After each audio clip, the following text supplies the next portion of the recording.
पेश आहिनि इलाइक़ाई ख़बरूं। कराची शाहराह नूरजहान पुलिस जी कार्रवाई। मोबाइल फोन ऐं मोटरसाइकिल फुर करे अफगानिस्तान कोयटा रस्ते मोकिलींदड़ 5 ॾोहारियुनि खे गिरफ़्तार करे वरितो। शाहराह नूरजहान थाणे जी हद टैंकी ग्राउंड मां 5 ॾींहं अॻु मुबैना पुलिस मुक़ाबले में ज़ख़्मी थियल हंसला ऐं हसनैन जी छिड़काईंदड़ इंकशाफ खां पोइ पुलिस कार्रवाई कंदे वधीक 3 ॼणनि ज़ीशान आबिद समीउल्लाह खे गिरफ़्तार करे वरितो। गिरफ़्तार जवाबदारनि जे कब्ज़े मां 30 अदद मोबाइल फोन्स, 1 अदद पिस्टल, 125 मोटरसाइकिल, सीडी मोटरसाइकिल पिणु हथ करे जवाबदारनि ख़िलाफ़ शाहराह नूरजहान थाणे ते केस दाख़िल करे वधीक जांच पिणु शुरू करे छॾी आहे। दोदापुर लॻ पुनू भट्टी वारे इलाइक़े में ॾाहाणी कटोहर ऐं बंगलाणी धुरनि में हलंदड़ खूनी तकरार तां धुरनि में 4 ॾींहनि खां वठी जदीद हथियारनि सां फायरिंग जारी आहे। दोदापुर भरिसां पुनू भट्टी थाणे हद में कटोहर बंगलाणी ऐं ॾाहाणी धुरनि में 3 ॾींहनि खां हलंदड़ फायरिंग बंदि करण ऐं ठाह लाइ टिन्ही धुरनि वटि सरदार जहांगीर बंगलाणी, सरदार अकबर खान कुलैदी, मीर लियाकत रिंद ऐं मीर आशिक रोही जी अॻवाणी में मेड़मिंथ काफ़िलो पहुतो। ॾाहाणी धुर ठाह लाइ राज़ी हो जॾहिं त कटोहर ऐं बंगलाणी धुर ठाह खां इनकार करे छॾियो हो।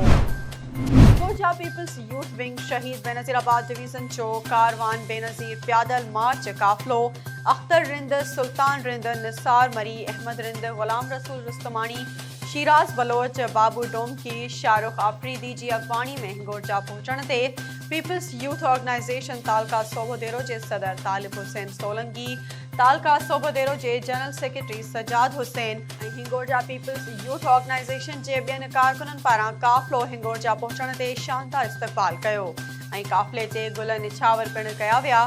प्यादल काफ़िले जे सरवाण अख्तर रिंद ऐं ॿियनि मीडिया सां ॻाल्हाईंदे चयो त असांजो काफ़िलो 12 डिसंबर ते नवाबशाह जे शहर बालोजा कुबा मां गढ़ी ख़ुदा बख़्श भुट्टो लाइ रवानो थियो आहे। प्यादल मार्च जो मक़सदु पंहिंजी क़ाइद शहीद राणी मोहतरमा बेनज़ीर भुट्टो खे भेटा पेश करणु आहे।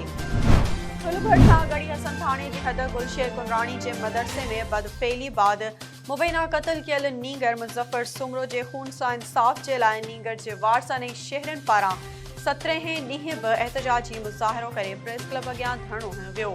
मुज़ाहिरीन रोड ब्लॉक करे छॾियो, जंहिं करे ईंदड़ वेंदड़ ट्रैफ़िक कुझु वक़्त लाइ मुअतल थी वई। एहतजाज जे दौरान मुज़ाहिरीन जवाबदारनि जी गिरफ़्तारी जे लाइ सख़्त नारेबाज़ी कई।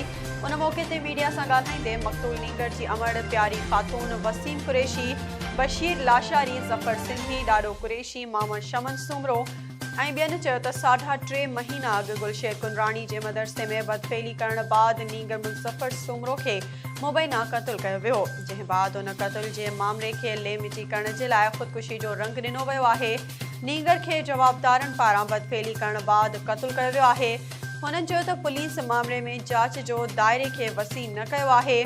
हुननि चयो त मक़तूल नीगर मुज़फ़र सुमरो जे खून सां इंसाफ़ कंदे जवाबदारनि खे गिरफ़्तार कयो वञे। ॿी सूरत में असांजो एहतजाज जारी रहंदो।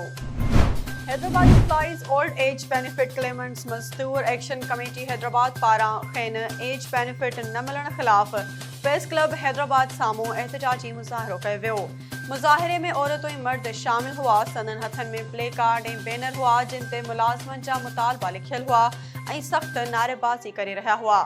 हुन मौक़े ते एक्शन कमेटी जे अॻवान अज़हर गदी, बाबू अहमद, मोहम्मद शफ़ी ऐं फेडरेशन जे अॻवान महबूब कुरैशी ऐं ॿियनि ख़िताब कंदे चयो त हैदराबादी कोटड़ी जे बंदि फैक्ट्रियुनि जा सवे पोरियत ओल्ड एज बेनिफिट जे कानून तहत कानून मुताबिक़ मुलाज़िमत जो मुदो पूरो करे चुका आहिनि ऐं फैक्ट्रियुनि जे ओल्ड एज ऑफिस में रजिस्टर्ड आहिनि ऐं संदनि हिसो बि ओल्ड एज रिकॉर्ड ते आहे।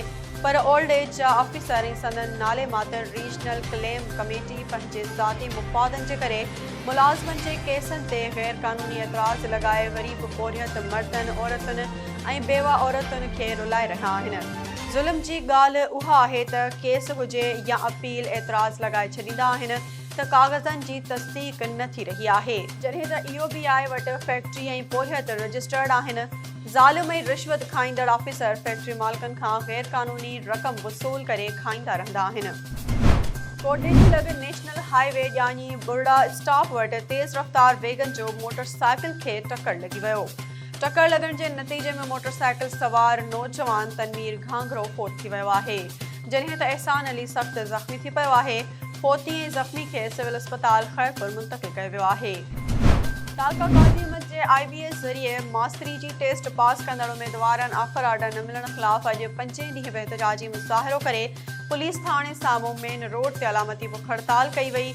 उन मौक़े ते ज़ाहिद हुसैन उन्नड़, अख्तर डाहरी, अल्ताफ़ रिंद, मेहरान ख़ान उन्नड़ ऐं ॿियनि ॻाल्हाईंदे चयो त असांखे 5 ॾींहं आहे अलामती बुख हड़ताल ते वेठा आहियूं, पर अफ़सोस को बि तालीम खाते जो ज़िम्मेवार अमलदार न आयो आहे। हुननि चयो त ज़िले जे 3 तालुकनि में 40+ पास उम्मीदवारनि खे आख़िर आर्डर ॾिना विया आहिनि ऐं तालुके काज़ी अहमद जे 40+ पास उम्मीदवारनि खे आख़िर आर्डर न ॾिना विया आहिनि। हुननि मुतालबो कयो त जल्द आख़िर आर्डर ॾिना वञनि ऐं पैदा थियल बेचैनी ख़तमु कई वञे। कोटली साइट इंडस्ट्रियल ज़ोन में मोटरसाइकिल ठाहिण वारी फैक्ट्री जे गोदाम में बाहि लॻी वई।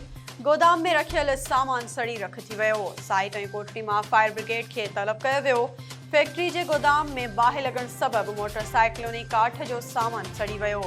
फायर ब्रिगेड जो अमलो मौक़े ते पहुची बाहि ते ज़ाब्तो आणण में मसरूफ़ आहे। को बि जानी नुक़सान न थियो ऐं पुलिस खे दाख़िल थियण न ॾिनो पियो वियो।